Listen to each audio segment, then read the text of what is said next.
So today we are talking to Jimmy from Jeffrey AI. Now, I can't explain to you how excited I am about Jeffrey AI. It's everything that you've been wanting in a CRM meeting AI, but I don't want to get carried away. How's it, Jimmy? How are you doing? I'm good, thank you. How are you?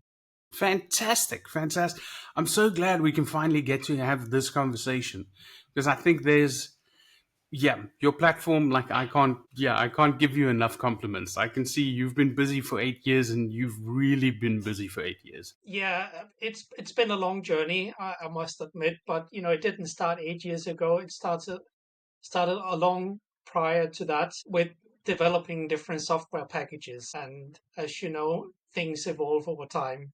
So there's a lot of prehistory to that, but yeah, Jeffrey, I really started 8 years ago. Yeah, perfect. It's that overnight success. I think I remember this one quote where someone was being interviewed and he was being hailed as an overnight success. And he said, yes, it only took me 14 years to become an overnight success. So I get your point 100%. It's always you're building on previous experiences and that eventually leads to something, but it's not the start. So yeah, makes sense. But let's talk about Jeffrey. So, what was that kind of aha moment? What was that moment that you realized now you're onto something? Like this is where you're going to be dedicating your time. It started accidentally by us having developed another platform, which were a collaboration platform that could allow companies to collaborate with Teams meetings and sharing documents across organizations around the globe, and also have access to expert skills via that platform on tap. And we started to see a massive growth all around the world, Asia, Africa, and we ended up with a large sales team of around seven salespeople that was signing up partners and had customers that we'd never spoken to that was joining that platform. We were using our CRM system back then, but I noticed that the sales team would drop sales opportunities left, right, center. And I think for two reasons. One was that something bigger and more meaty came in, and then they spend their time on that. And I saw a lot of opportunities kind of dropping off, which I was not happy with. So I thought, well, what can I do to try to keep these opportunities alive and try to not lose interest from the people that initially showed some interest in what we are doing? And I looked in the markets, couldn't really find anything that automatically would help me. There wasn't anything really that could keep in an easy, simple way the sales opportunities and also the salespeople informed. You need to pick this up, right? Don't forget about it. So I decided, okay, let me see if I can prototype something. And that was the first moment where Jeffrey AI was born, a simple Windows application that kind of just covered the basics of keep nudging business opportunities and keep reminding salespeople there's something here you shouldn't forget. Yeah, that's the biggest thing. I see so many companies not using a CRM, and I get it. There's a lot of friction because usually CRMs are kind of built for management and not built for sales teams. So it's great with reporting and it's great with setting up systems for the higher ups, but getting a salesperson to actually do it, it just adds a level of complexity and a level of admin that doesn't really help them move forward. But I think we're going to get into that. I just want to dive into. So you started to do that Windows based app. How did, because you didn't really go the funding route, which is a little bit odd. How did those 8 years of building it and bootstrapping it, what kind of kept you going through those years? Well, we started as a consulting business, implementing enterprise resource planning systems for Microsoft to larger enterprise organizations, and that obviously provided some funding for us to reinvest in research and development. And once we kind of understood that this was something that other smaller businesses also had challenges with, we decided, well, maybe it makes sense for us to invest in this. And I'll tell you a little bit background story. When I had built this prototype, I started to go around and speak to businesses. I was part of the Goldman Sachs 10,000 Small Business Program in the UK. And as part of that, we were on a program with business owners and executives that are running smaller businesses, up to 50 employees in the organization. And when I spoke to them about Jeffrey AI, every single one said this was something they could use in their business. And that gave me empowerment to say, well, actually, it makes sense for me to take some of that money that we have earned in our consulting and invest into building the Jeffrey AI product. So we are fully bootstrapped throughout the organization. There isn't any external investors. But we're coming a little bit from a little bit different background. We're lucky enough to get customers early in the consulting and then have the ability to reinvest that money into building Jeffrey. So the way we've done it is obviously our people that we've hired. We've hired some young, very, very skillful developers that then have come in and helped us build up the product. And obviously, as a small organization, there's limitations to how much money you can spend. So you try to kind of align it with what you can afford. And that has helped us keep us bootstrapped in terms of building a product, not getting any external funding, and then give us the flexibility to decide how we're going to take this forward without the pressure. Makes so much sense. And I think you've kind of made that into a strength rather than a weakness, because I see a lot of guys going after big funding and then building 100 different tools or 100 different functionalities. And then it always, like, it's the Pareto principle. Like, it ends up with 80% of people using 20% of the features. But it sounds like because you were doing the consultancy and working so closely with people and the bootstrapping, like, you only created the features that everyone would use. Does that kind of sound right? Or am I missing something? No, you're right. I think our benefit was that because we were working with large organizations that are investing a lot of money in business process optimization, we could collect a lot of that information that those big companies are investing money in and boil it down to what a small business need. And most of the small businesses in principle need everything that a big business need, just in a much smaller scale, but it's the same thing. So it have allowed us to boil it down to something that is affordable and provides exactly what it is a small business need. And that's kind of been our advantage in being in the consulting space. Beautiful. Yeah, for big businesses, it's all about profit, and for small businesses, it'll be about survival. So, yeah, definitely reducing that load is something that small businesses, I know they kind of say that it's a barrier to entry if you have a lot of admin in your industry, because it means that if you're a small business, you would most probably need to hire someone to do the admin and cover that costs. Whereas if you're a big company, you can just kind of assign two people to it and just expand the department. So yeah, it really feels like we're moving into an age where small businesses, like tools like yours, are going to allow them to compete with bigger businesses and bigger in other verticals that has historically been very difficult for small guys to get into. Yes, absolutely. And I think you will see a lot more smaller businesses being established over the next coming decade because they get the tools that will allow them to do that. And that's going to be very, very interesting. We'll see a lot of new ideas, a lot of new products coming to market, and everybody will have a way to make something that's relevant for everybody's taste. And I think that's going to be very interesting to see. Yeah, almost an era of like micro SaaS. You're going to be very specialized in one specific area. But yeah, different. It's a fantastic time, which is one of the reasons why we launched the podcast. I love it. But I don't want to detract from your story too much. So let's talk about, obviously, the big thing that you do is you reduce the amount of time spent with admin, not just for small businesses, big businesses all around. How do you kind of leverage that, or how do you measure whether you are reducing time spent on tasks or adding to it with AI? Right. So as I mentioned, the initial start was for people not to forget, right? And how do you not forget? You get notified. So, or you have automation act on your behalf, right? So the act on your behalf would simply just be sending an automated nudge email, just asking how you're doing. Does it make sense to catch up soon?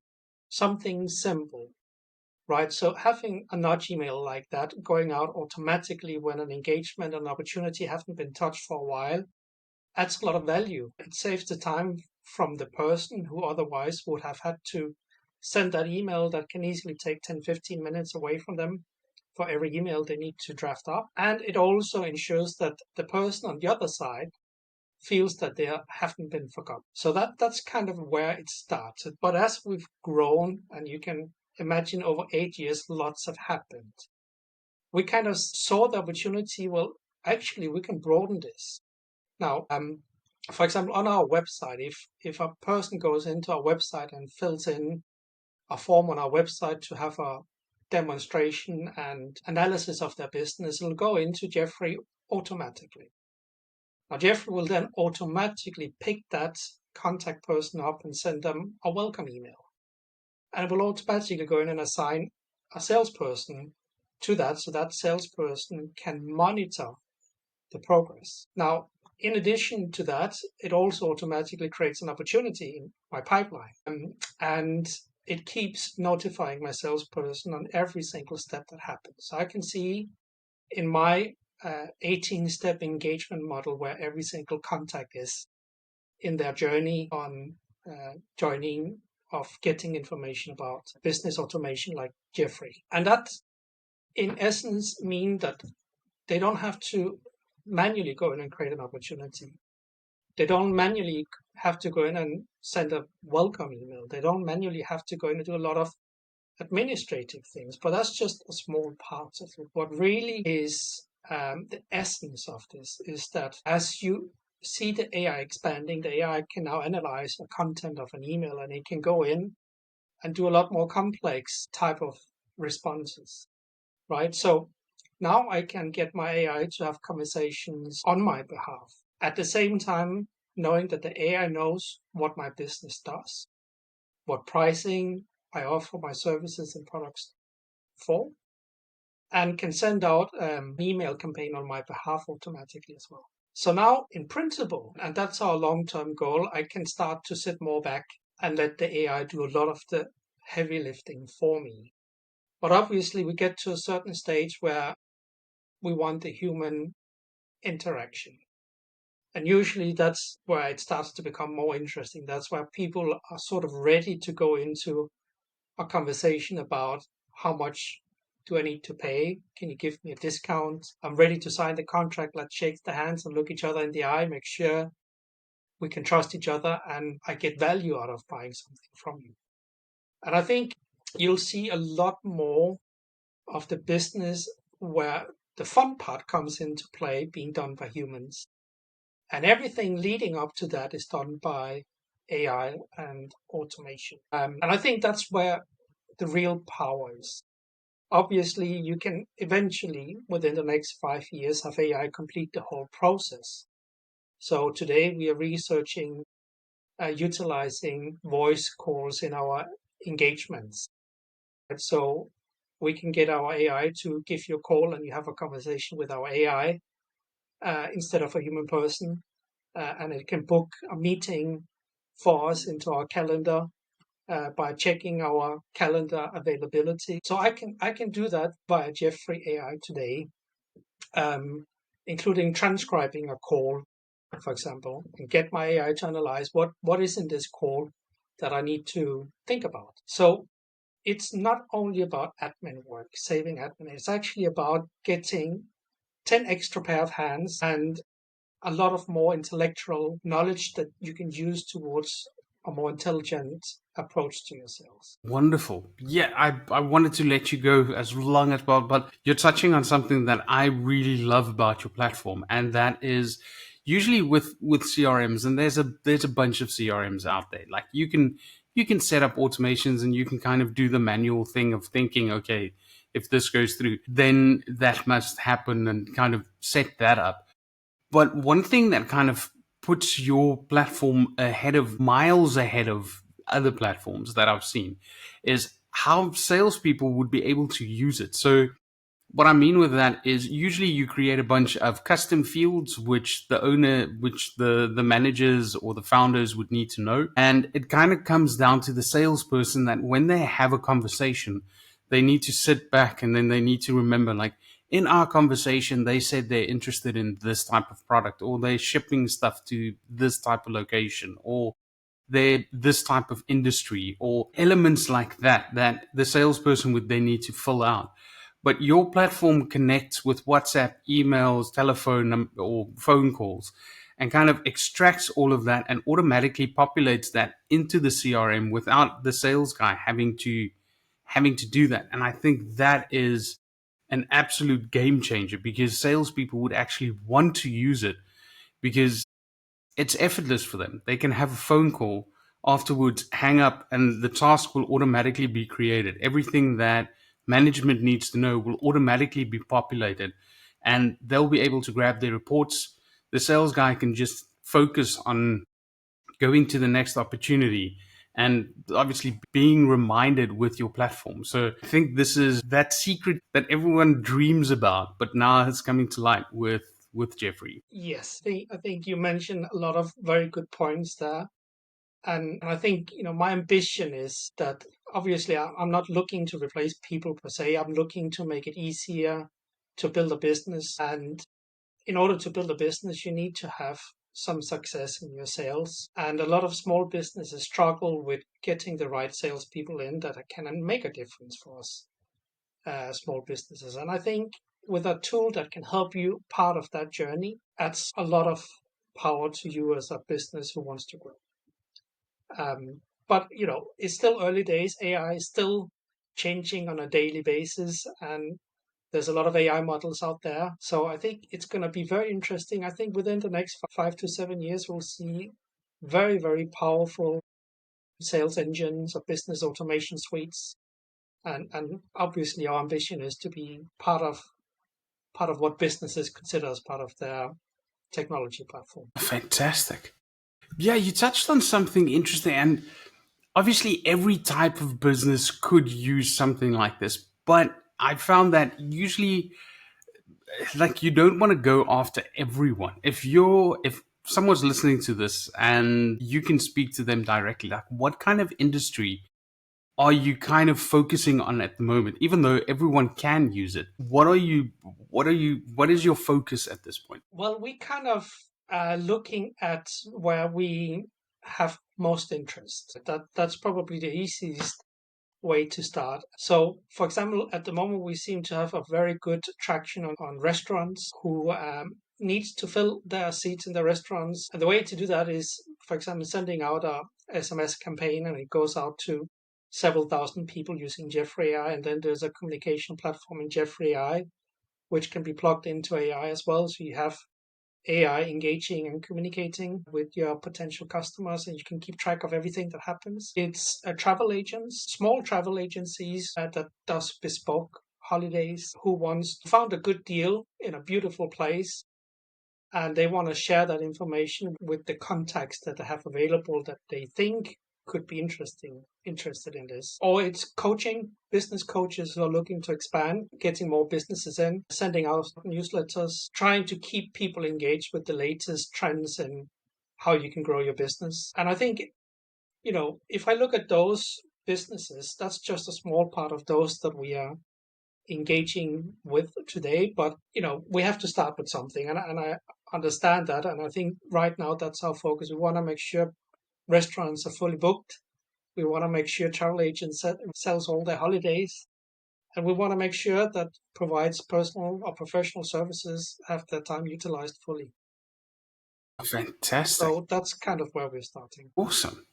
Yeah, and I know, you kind of make it sound like you're starting out, but obviously, with 8 years behind you in 40 different countries, I know you're growing at warp speed. So, what does 2025 look like for you?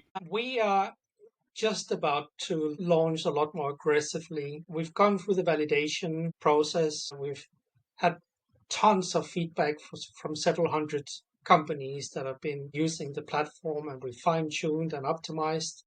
So we're now ready to kind of launch on the wider scale. So at the moment, we are in more than 50 countries since last time. Obviously, our ambition is to initially focus on English-speaking countries. I think English is the international business language, right? So that's where, if you're a business that kind of is approaching business international, that's where you would go, onto Jeffrey and do it in English. But we will be translating the platform into other languages as well over time. But just in the English-speaking countries, if we talk about US, Europe, and the UK alone, there is around 73 million businesses across those three regions. And if we look at a global scale, we're talking about 360 million small businesses, around 550 million entrepreneurs who wants to do business, and that's probably going to grow. So I think our ambitions are very much, let's get everyone on board. You can start for free onboarding on Jeffrey. I tried out full featured, and then you can grow with it as your business grows as well. And I think that's pretty cool. That is amazing. And yeah, we're going to get to how they can sign up and how they can grab that free trial. Definitely. But one thing that kind of pops up, and you mentioning the US and the EU and all of that, I know everyone is up in arms about AI and privacy, and how do you kind of approach that balancing act between gathering people's data to improve their processes and make their lives easier, but not like going the other route and kind of falling over, I don't know, data privacy issues and that kind of stuff. I'm going to let you talk about it. Well, actually, our consulting business have just been through an ISO 27001 certification, so we've gone through a lot of the security elements of that, including GDPR and security.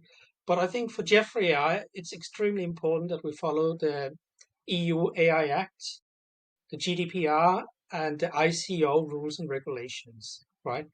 And what that means in terms of AI is that every time AI is involved, we give the user an opportunity to not accept AI being part of the engagement journey. We capture all that information, so anyone that does not want AI to be part of it have the ability to reject it. But anyone who wants to have AI involved, what we can offer them is that we can provide better value to you. We can be more precise in what we do and how we give you information. And I think there has to be a value component in wanting AI to be part of that journey. So it could be as simple as, if I am an accounting business and I'm engaging with a potential customer who has a particular problem, if that customer accepts AI being analyzing the conversation and provide a better response, which could be in relation to legal aspects or could relation to tax complications or tax law, then that response is a lot better value to the receiver on the other side. And that means they're going to save time. They're going to save a bunch of time. And the accountant would be able to provide a higher value service. But obviously, it's so important that people have the ability to not accept being part of AI. So when we send out an email, let's say you sent me an email and my AI is reading your email. Before it does anything with that email, it will send you an email back and say, I'm Jimmy's assistant. I'm an AI agent. Are you happy for me to analyze your email and reply on behalf of Jimmy? I know a lot of Jimmy's details and I can possibly give you a direction of how I can help you. And if people say yes to that, then the AI, with my supervision, will go in and do the communication.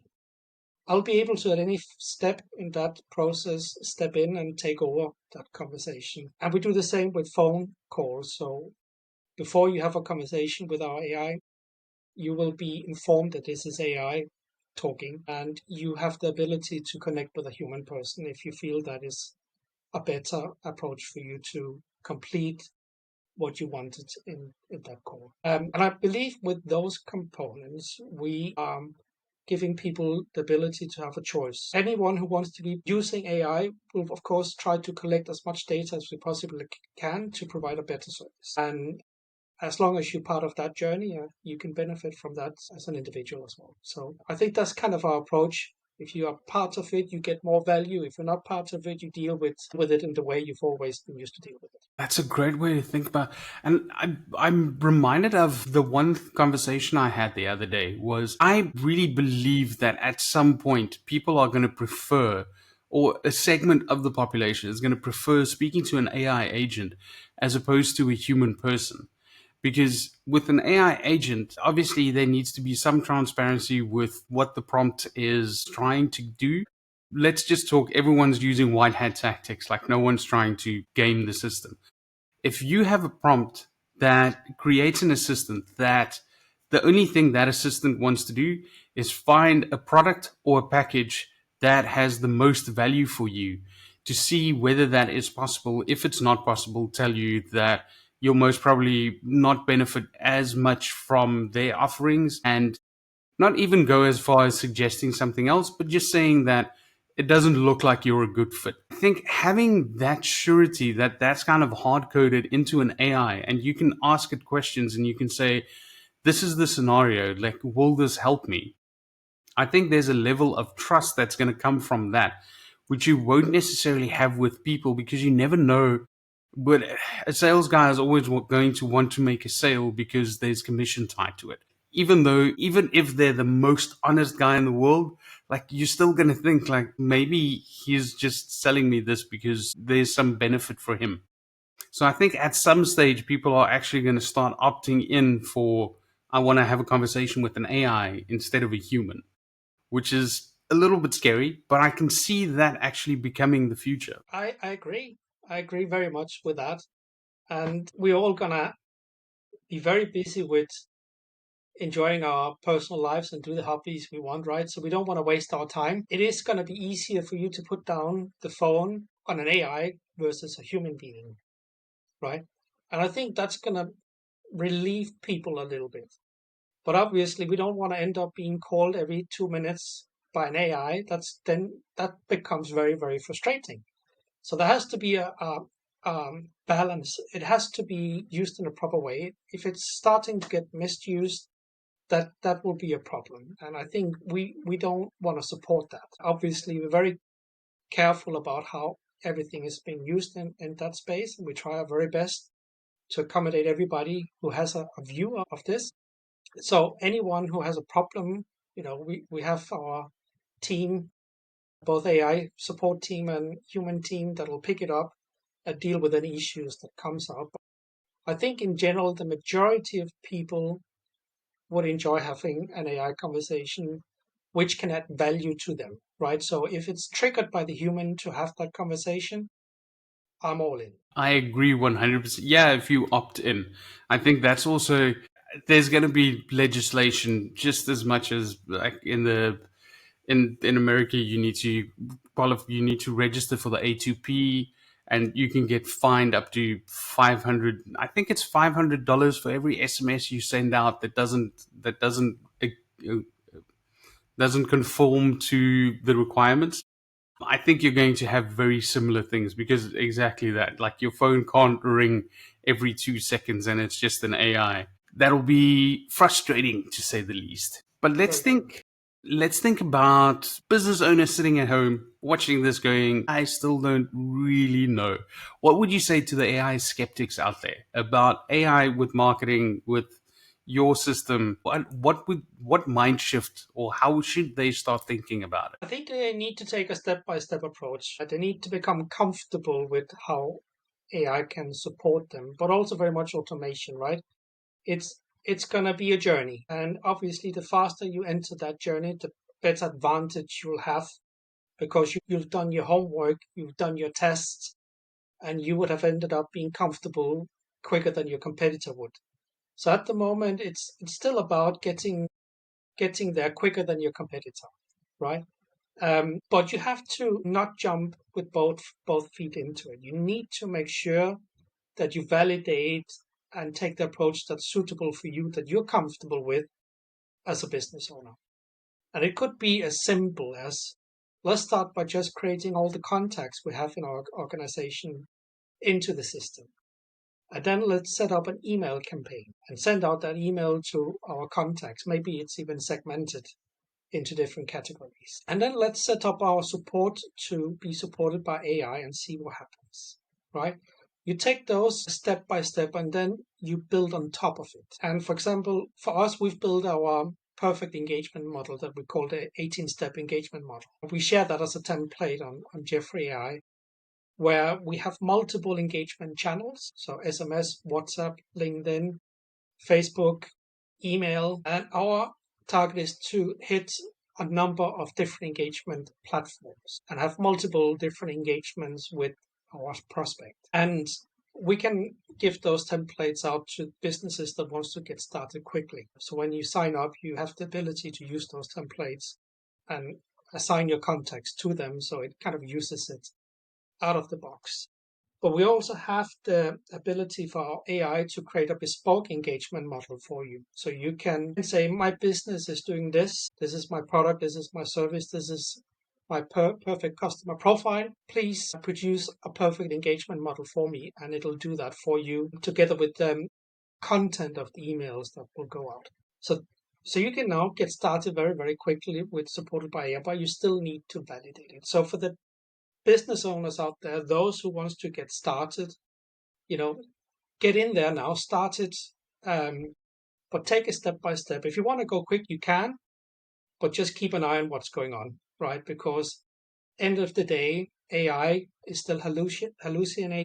In certain scenarios, it's less and less as we see it, but there's still components of it. And you want to pick that up very quickly before you go full steam ahead, right? But I think if you don't get started, you will fall behind because there's a journey to go through. Beautiful.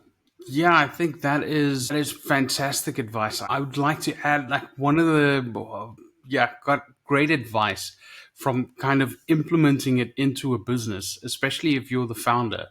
I think most people have that fear that you don't know what AI is going to do. And everyone kind of thinks that AI is going to take your job. They're going to start sending out emails, so they won't need someone to send out the emails. And I think one of the best kind of strategies that I've heard with getting around that kind of fear is identifying the top players in your team and the biggest guys, the influencers inside of your company, and finding a way for AI to make their work easier, to help them to be more productive, working with them so that they can see that all of a sudden, instead of being able to close 2 deals, they can now close 5 or they can now close 10 effectively with the help of AI, and kind of implementing it with your team as opposed to implementing it instead of your team.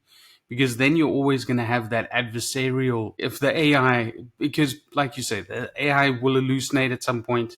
And then if you have a team that's behind it because they feel like it's helping them, they will go, okay, well, the AI didn't do quite as good job with this, but maybe we can improve what information we send it or something like that. Whereas if they view it as a threat, they're immediately going to go look at the AI. Look, it made 2 mistakes and these customers will most probably not come back. When instead of going, yes, but it sent out 10,000 and it's only wrong twice, maybe we should just fix those 2 times. Would you say that is the kind of approach, or how would you approach that? It depends what you do as a business. If you have a high value service offering a product, you wanna be very certain that every single communication is perfect. So you want to have a very tight control on it. But if your business model is volume based, then it's less a problem if you have a percentage of it that is not perfect, right? So I think it depends on your business. And it also very much depends on what's your risk appetite. If you have high risk, you might want to go a little bit faster. So it's very much individual and business unique scenario that will define what's the best approach for you. Yeah, that makes perfect sense. Yeah, for me, I'm always the guy that let's go fast and we'll fix it. We'll build it as we go. But obviously, it's not always the best approach. Yeah, I think everybody has to fail a little bit to become successful, right? Some a lot more than others, but we are in a space that is moving very fast, and if you want to be innovating and be in the forefront, you have to make a lot of mistakes in order to get something that ends up being unique and value add to those that you engage with. Fantastic. Jimmy, obviously, I can keep talking to you for hours and hours and hours, but I know you're quite busy. Lastly, I want to ask you if someone's watching this and thinking, yes, Jeffrey AI is definitely something they need to try. We mentioned that trial earlier.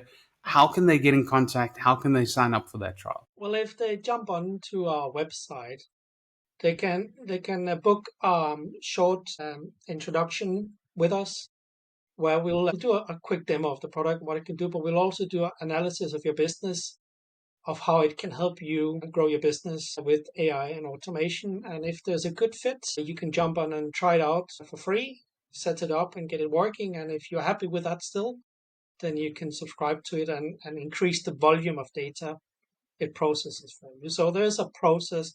But from Jeffrey, I just book a call with us and we'll jump on that very quickly. Fantastic. And that's jeffreyai with 2fs.com. Correct. Yeah.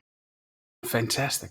And if someone just wants to follow your journey, because I think with everything that's happening now and you expecting to scale and grow so much, like how can they follow your journey? We are on different social media channels. Obviously, LinkedIn is one of them. We are on Instagram, Facebook, and on X also. So any of those platforms will share regular updates across all the platforms and just keep people on top of what's going on, what's new, and what's the direction we think will be going. Fantastic. Jimmy, thank you so much for your time today. I think I've learned a lot and yeah, I just want to play with Jeffrey AI even more. I'm glad to hear that. Thank you very much, Jack, for having me on your podcast, and hope you'll have a good day. Thank you so much. Same to you, bud. Cheers.